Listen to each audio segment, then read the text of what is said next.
Welkom by Ligland. My naam is Storiebeer en oor die volgende paar weke gaan ons saam die mense van Ligland ontdek. Luister lekker saam. Noag, die man wat 'n groot boot gebou het sonder 'n see. Noag het 'n groot boot gebou in die middel van droë land. Geen rivier naby nie, geen see nie, net stof, son en sy bure wat die hele dag harder en harder vir hom gelag het. Die wêreld in Noag se tyd was 'n gemors. Mense het mekaar seer gemaak en vir mekaar gejok en mekaar gesteel, asof hulle vergeet het dat God naby aan hulle is. Maar Noag was anders. Hy het elke oggend opgestaan en gedink, wat wil God vandag hê? En toe, eendag praat God met Noag. Noag, het God gesê, ek gaan 'n groot vloed stuur, water wat alles sal bedek, maar jy en jou gesin, julle gaan veilig wees. Bou vir my 'n ark.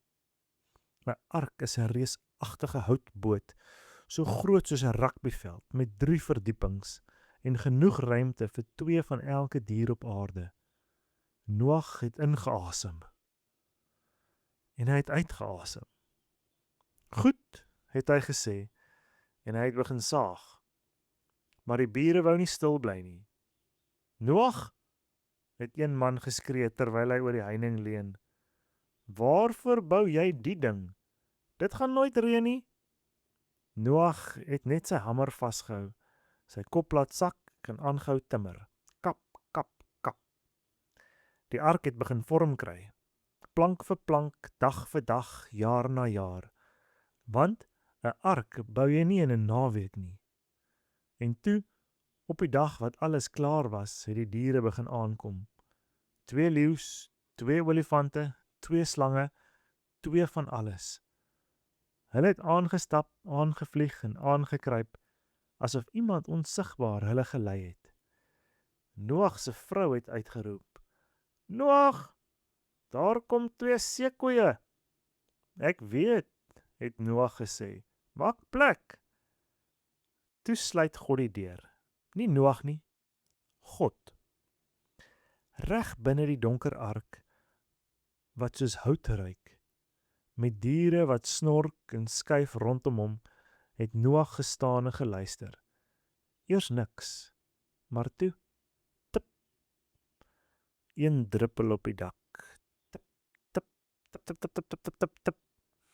Noag se maag was gespanne, sy hande het die houtmuur vasgevat. Die ark het begin kreun en bewe onder sy voete. Dit het gebeur. Dit gebeur regtig, het hy gedink. Dit gebeur regtig. Sy oë was groot en sy asem was vinnig, maar diep in sy bors, dieper as die bang, was iets anders. Vrede. Rustigheid. Want God het die deur gesluit. En as God sluit, maak niemand oop nie.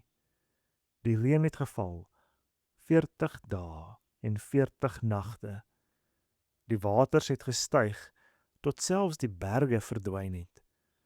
Maar die ark het gedryf, stadig, seker en veilig. En eendag, lank daarna, het 'n duif teruggevlieg met 'n groen olyftakkie in sy bekkie. Droë grond en 'n nuwe begin, en God se reënboog uitgestrek oor die hemel soos 'n belofte wat jy kan sien. Die volgende keer as dit reën en jy die reënboog sien, onthou, dit is nie net mooi nie. Dit is God wat sê, ek onthou my belofte en ek sal jou nooit vergeet nie. Fluit, fluit, my storie is uit.